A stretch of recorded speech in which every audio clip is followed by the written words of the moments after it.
Hindi pa rin lumitaw at humarap sa impeachment proceedings ng Kamara ngayong araw si Vice President Sara Duterte. Kasi ang tagal na nito.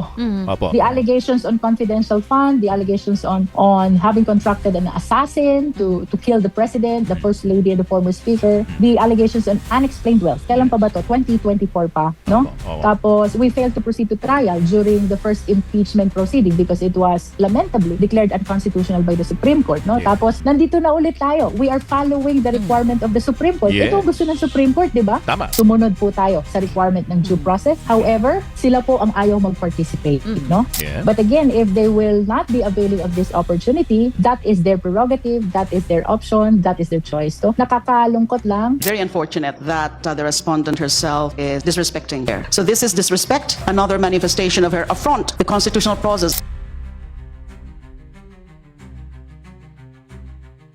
Nagpalipad ang Russia ng rocket missile at hinahanda nito ang mga iba't ibang istasyon malapit sa kanyang mga kalaban, ang NATO, gayon din ang Amerika.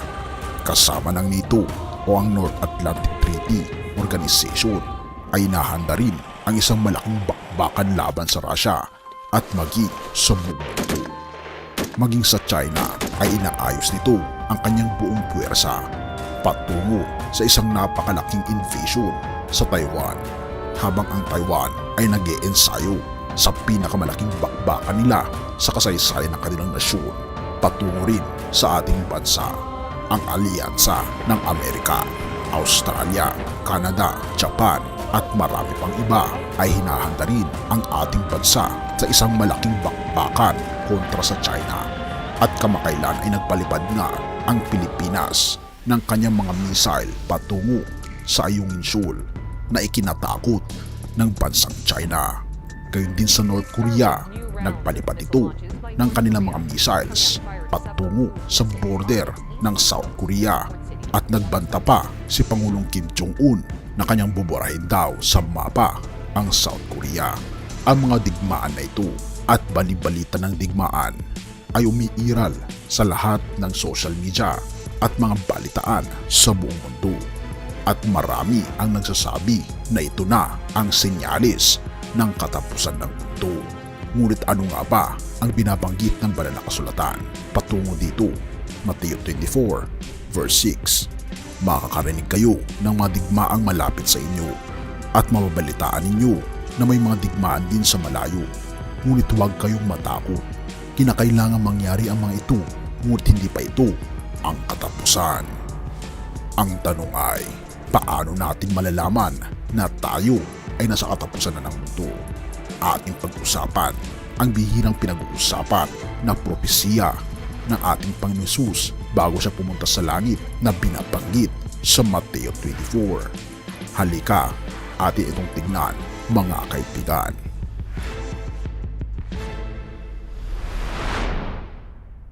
Ang kwentong ito ay nang si Jesus kasama ng kanyang mga alagad ay naglalakad patungo sa gusali ng templo ng Jerusalem.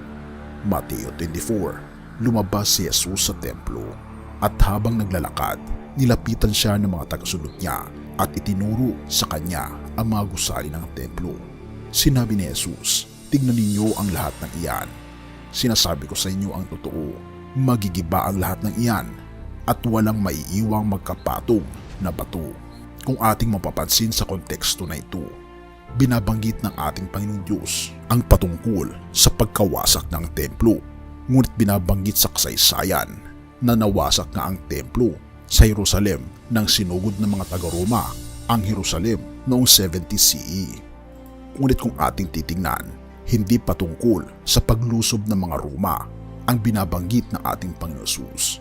Binabanggit sa verse 3, habang nakaupo si Jesus sa isang lugar sa bundok ng mga olibo, lumapit sa kanya ang mga tagasunod niya at nakipag-usap ng sarilinan.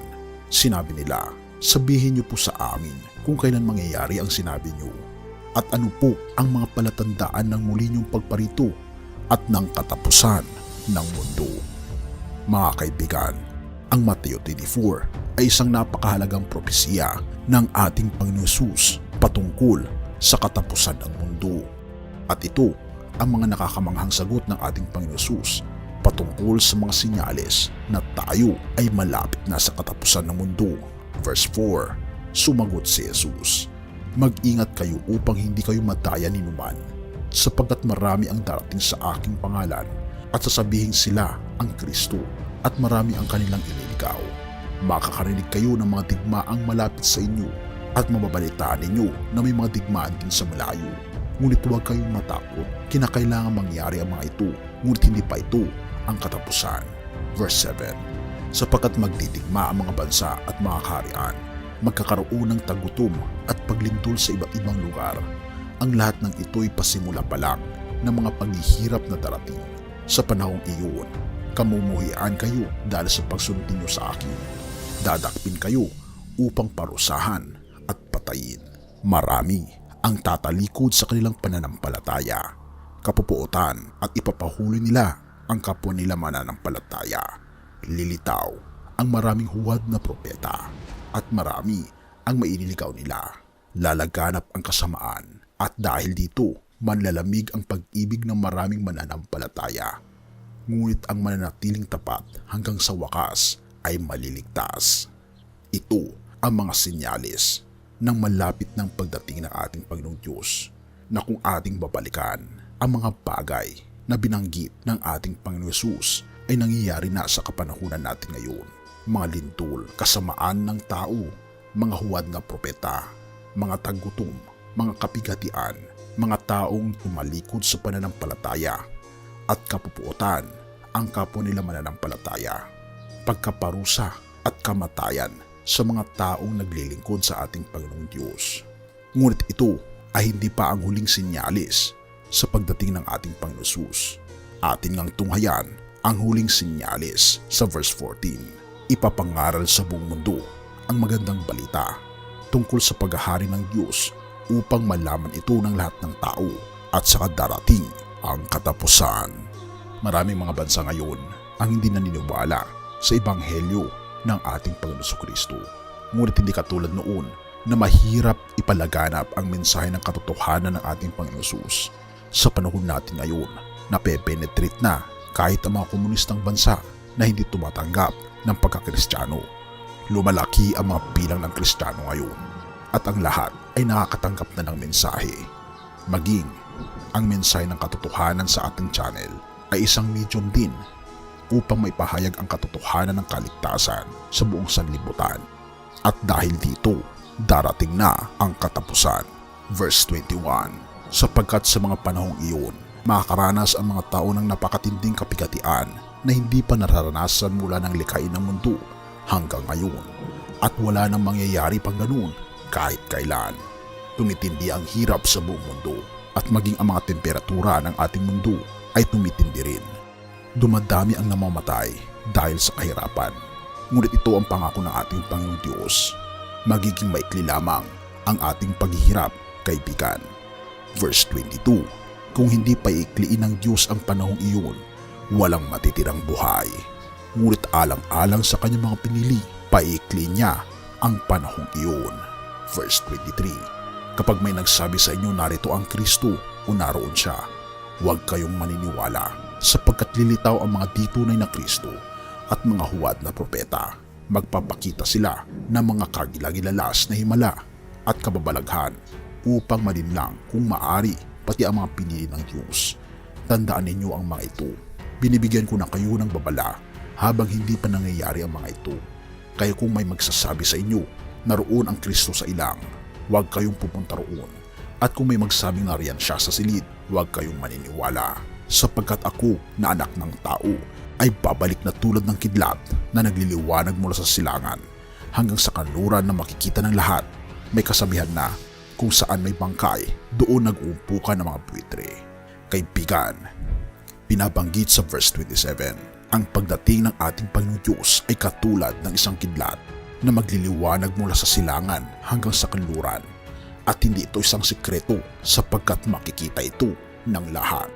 Verse 29, pagkatapos ng mga araw na iyon ng matinding kahirapan, magdidilim ang araw, hindi magliliwanag ang buwan, at mahuhulog ang mga bituin mula sa langit. Ang mga bagay sa kalawakan ay mayayanig at mawawala sa kanilang landas. Pagkatapos makikita sa langit ang tanda ng aking pagbabalik at maghinagpis ang lahat ng tao sa mundo dahil dito. At makikita nila ako na anak ng tao na dumarating na mula sa ulap na taglay ang kapangyarihan at kalwalhatian. Sa malakas na tunog ng trumpeta ay ipapadala ko ang aking mga anghel sa lahat ng lugar sa mundo upang tipunin ang aking mga pinili. Kaibigan, ito ang pagdating ng ating Panginoong Diyos at ang mga senyales ng kanyang muling pagdating at ng katapusan ng mundo. Ang tanong ay, nakahanda ka na ba, kaibigan? Tayo'y manalangin. Ama naming banal, mga pangriyan naming Diyos, kami po'y nagagalak sapagkat nakita po namin, Panginoon, ang katotohanan. Ang katotohanan ng mensahe ng Ebanghelyo ng aming Panginoong Diyos na malapit na pong maganap. Ang iyo pong muling pagdating na aming inaasahang mga anak po ninyo ay nais po namin itong panghawakan. Natulungan kami, Panginoon, na maging kabahagi sa inyo pong muling pagdating. Tulungan kami, Panginoon, na laging ialay ang aming buong puso sa inyo. Pakalinisin kami sa lahat ng aming pagkakasala at laging pangahawakan ang pananampalataya ng Ebanghelyo ng aming Panginoong Diyos na hindi niyo po kami lulubayan hanggang sa kawakasan ng mundo.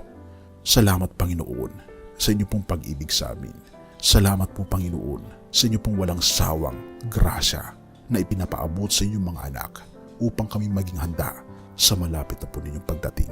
Purihin ka, o aming Panginoong Diyos, at patawarin po kami sa lahat ng aming pagkukulang at pagkakasala, sapagkat ito ay aming samot hiling sa matamis na pangalan ng aming Panginoon Jesus.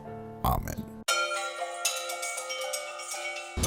Bago natin ipagpatuloy, kaibigan, siya nga pala ang Great Controversy, na isa sa mga pinaka-kontrobersyal na libro dahil tumutukoy ito sa mga propesiya sa libro ng Daniel at Revelation na nagaganap na sa panahon natin ngayon bago ang pagdating ng ating Panginoong Diyos ay pinamimigay na namin ng libre sa pamamagitan ng PDF. At ito ay nasa limited lamang na panahon, kaya i-click mo sa description sa baba upang ma-avail mo, kaibigan, ang napaka-importanteng libro ito na magbubukas sa iyo sa mas maliwanag mong hinaharap. Purihin ang ating Panginoong Diyos at tayo magpatuloy.